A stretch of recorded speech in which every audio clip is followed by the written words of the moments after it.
If everybody could be seated, I think we're about to begin the evening's proceedings.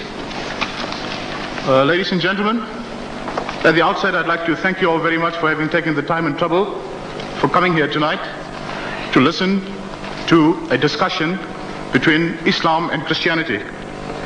I would like to emphasize right at the beginning that this is not a debate, but it is a discussion in which we hope that the different people sitting here in the audience will understand each other's religions much better and have a good understanding of what's going on in Islam and Christianity at the end of this period.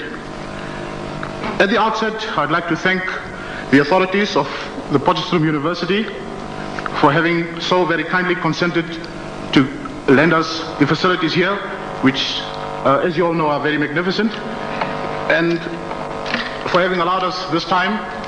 We'd like to thank especially Mr. Rian van der Walt, who has taken the time and trouble during his own time to organize the mic systems, which I'm sure you all agree are in excellent condition.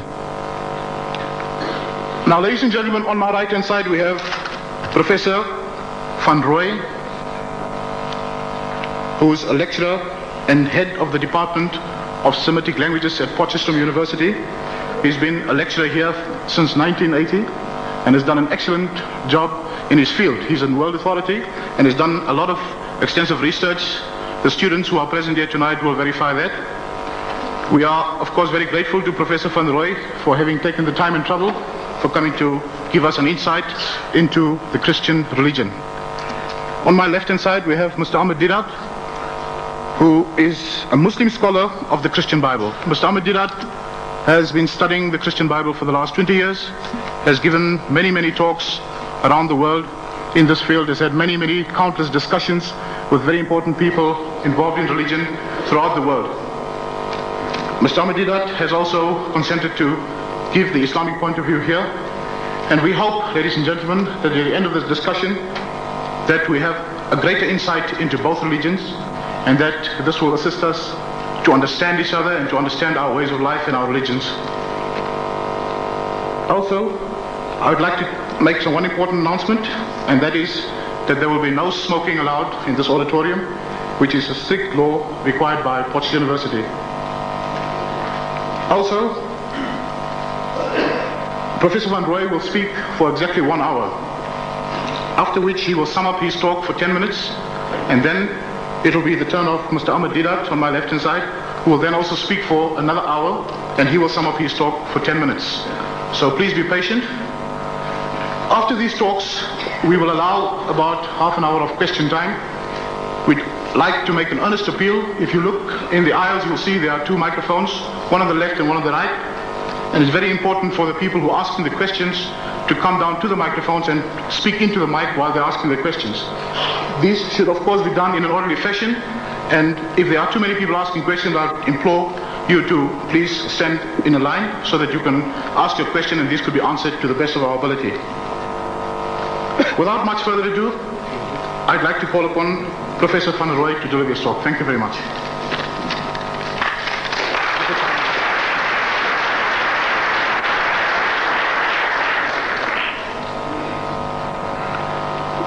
Mr. Chairman, ladies and gentlemen, I'm sure my wife won't believe that I'm able to talk for 1 hour and 10 minutes. Perhaps it will be at the end a bit shorter than that, but then we can perhaps use more time for questioning. Then also, Mr. Chairman, I'm very glad that when you said on my right-hand side is Professor van Rooy, you didn't say at 75 kilograms. But ladies and gentlemen, I'm very glad for this opportunity to appear before you tonight. although it's not always that easy to speak in a foreign language like English, so you will have to bear with me for the time. But I can tell you that I did find it indeed difficult to prepare myself for this occasion tonight. The main problem was to decide how I am going to present what I have to say to you tonight. I think that in a meeting like this, there are at least 3 possible approaches that one can use. It is possible to go on the attack. That is, for me as a Christian to say almost nothing about my beliefs and to attack Islam or the Quran or Muhammad. And as you probably know very well, there is a lot of literature that one can use for this purpose. It's also possible to go on the defense and try to answer the usual points that are raised against Christianity by a Muslim. And again, you can find a lot of literature for this kind of approach. I have decided, however, not to use one of these approaches, but to opt for a third approach, one that is to my mind more suited for an occasion like this. Many of the Muslims in the audience tonight might know a lot of Christians, and they may meet many more in the course of their daily work. But I think that it is quite possible that few of you have actually heard a Christian witnessing to his faith. And that is what I would like to do tonight. I'm not a scholar of Islam, nor an attacker of that faith. I am, however, a Christian, a person who believes that the only way to salvation is through Jesus Christ, the eternal Son of God. I'm not here tonight to defend Jesus Christ, because as sovereign God, He has no need of my defending Him.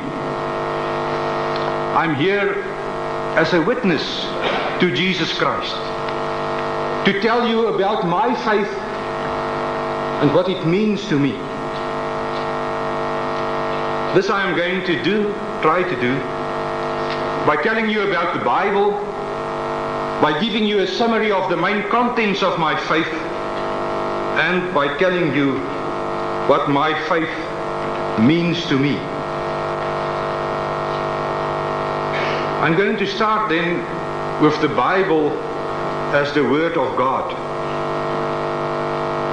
When you have a debate between people who have different convictions, or when you have a dialogue, there should preferably be some sort of common point of departure, or some sort of common procedure according to which one can proceed. And perhaps that is the most important problem of our meeting tonight. Is there indeed such a common point of departure between Christians and Muslims? One can say that both groups believe in a God, but that can be said of people of other faiths as well.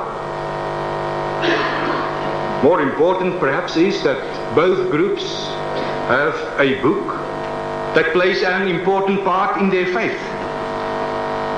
This is again not a common point of departure, because we have different books, the Bible and the Quran.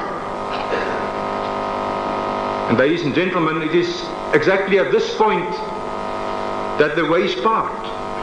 Because as a Christian, I accept the Bible as the Word of God. And someone who is not a Christian cannot hold the Bible in the same regard as I do as a Christian. He cannot read the Bible in the same way as I do. He cannot understand it in the same way as I do. It does not speak to him as it speaks to me. Take, for example, Mr. Deedat, who are also speaking tonight. In the advertisement and also in the introduction